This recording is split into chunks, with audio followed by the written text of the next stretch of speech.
Parents want their children to be well-rounded, but the problem that every parent faces is that 7-year-olds would rather watch any video on YouTube than learn how to play the violin. So, how do these concerned parents get their children to be more active? Answer, they force them. Now, forcing your kids into activities isn't a bad thing. In fact, overall, it's extremely helpful. Forcing kids into doing something they don't want to do is the only way we can get them to go to school.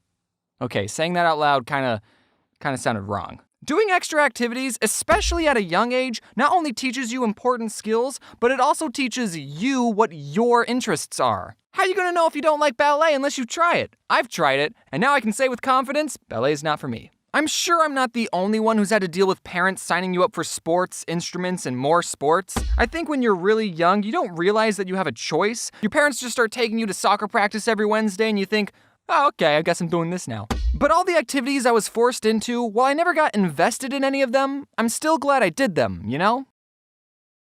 I forgot how old I was when my mom signed me up for soccer, but I was little enough for the goals to look like this. I can't tell you how many games you won or how many goals I scored. It was probably close to 0, because I ultimately didn't care about soccer. The only thing I cared about was getting a treat after every game, because I earned it. I know some kids who really enjoyed playing soccer. I forget which video I mentioned this, but back in the day, there was this kid I knew named Micah. He used to live in the house directly behind mine, and we were on the same Little League soccer team. He was really good at soccer, probably better than I'll ever be, and he still plays to this day. Well, okay, it's been 4 years since I last talked to him, but he was still playing soccer to this 4 years ago. Now, did Micah's parents initially force him into playing soccer? Probably, I didn't ask. But if his parents never forced him into it, he would have never known how good he was at the game and how much he enjoyed it. But that's enough about Micah. This is my channel. I don't remember how I stopped playing soccer. I just stopped showing up to the practices one year, and then I never played again. And then my mom put me into Boy Scouts, and that was a lot better because it wasn't competitive and camping is awesome and I made some dumb videos about it.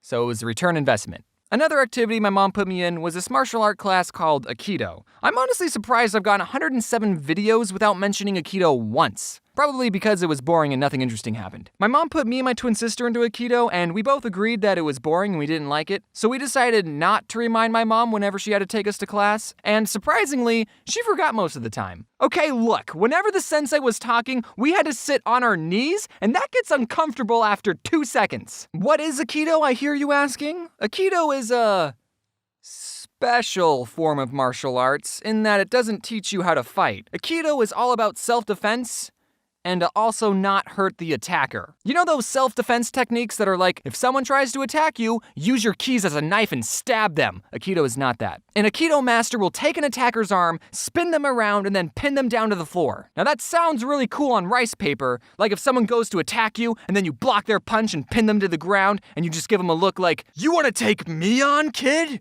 I've already got you pinned down. Now I'm not gonna hurt you because I'm that powerful. But if you ever attempt to attack me or my clan ever again, I will be forced to use 10% of my power and break your spine in half. And I think my mom saw that Aikido was non-violent and taught self-defense, and she thought it was a better activity than learning how to kick someone in the face. But after doing some research on Aikido, I've learned that it's not really, what's the right word?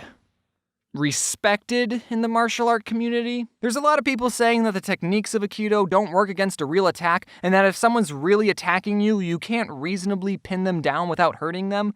So it's probably a better idea to just punch back. And some people who are in Aikido think that their style of fighting is more civil and the more eloquent way of fighting, or non-fighting, so there's a tad bit of elitism in the martial art community. Now, surprisingly, I've never been in a real fight, so I can't really comment on what the more effective martial art is. I'm sure different situations call for different responses, but I don't think I'm wrong when I say that Aikido is the vegans of martial arts. After Aikido, the next thing I was forced to learn was an instrument. My parents didn't force me to do this, it was the American education system that did. In 5th and 6th grade, everyone had to take a band class, and we all chose different instruments to play, and I went with the flute. And as soon as I was given the flute, I traded it with Priscilla, who chose percussion, and that's what I did for the next 2 years. Compared to the rest of the instruments, percussion was very easy on my lungs, and it was okay if we were bad at the instrument because we were in the very back. The first set of songs we learned was on this metal xylophone thing, but I think the teacher thought everyone was so bad at that that instrument that the rest of the songs we learned was on this drum. Just one drum, it looked like this. So while everyone else had to learn Face and Every Good Boy Deserves Fudge and whatever these lines connecting the notes mean, we cool kids in the back only had to memorize 3 notes. A hit on the drum, a hit on the side of the drum, and not hitting the drum. Now those are my favorite notes. Drums are so great, nothing beats the drums.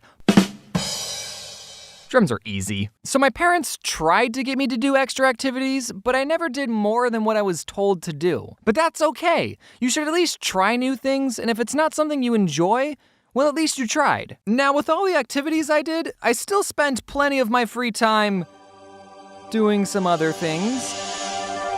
Okay, I played a lot of Neopets and RuneScape, and as much as I enjoyed these games, I would say overall, they didn't make me a more rounded person. Unless you count what they did to my horrible posture. People will spend their free time doing what they enjoy, and entertainment is designed to be entertaining. And while it's good to take some time doing things you enjoy, just like everything in life, it's all about balance. I think there's a very clear and important difference between a hobby and an addiction. If you enjoy playing video games and binging Netflix in your free time, then do that. Keyword being free time. You still need to set time to sleep, work, and socialize, and take showers. If I can smell that you were just binging a show, then that's gotta change. While I was working on this video, I wondered why it was more acceptable to be good at chess than it was World of Warcraft, because at its core, chess and Warcraft are the same thing.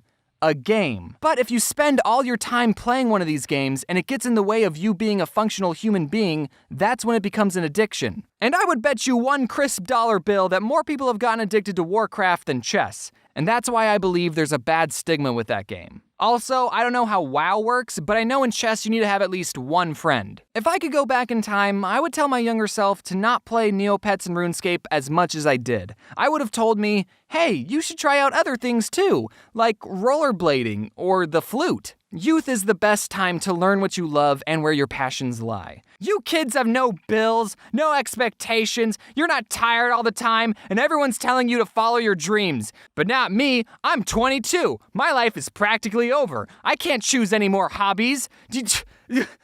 I wasted my childhood.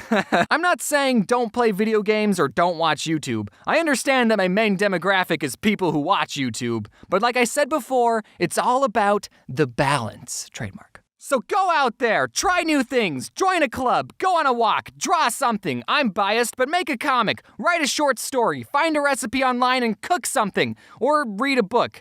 Take breaks, yes, but never stop learning. And when you're an adult, you can force your children to learn too.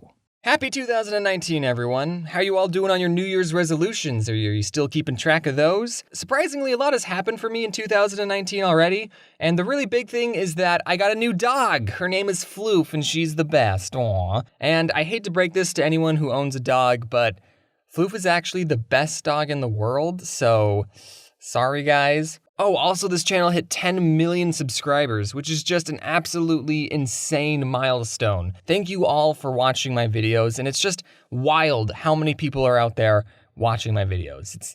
They're just videos, guys, calm down. Also, big thanks to all my lovely additional artists. I wouldn't be able to make these videos as fast and as high quality as they are without them, so thank you all for working on this video, and cheers to 10 million. I guess the next video I'll be working on will involve sprinkles. Now, when I first started the sprinkle tradition, I thought, oh, it's just a fun little thing to do every once in a while, and now I'm buying a lot of sprinkles, so woe is me. I'm gonna go take a nap now, and as always, wear your seatbelt.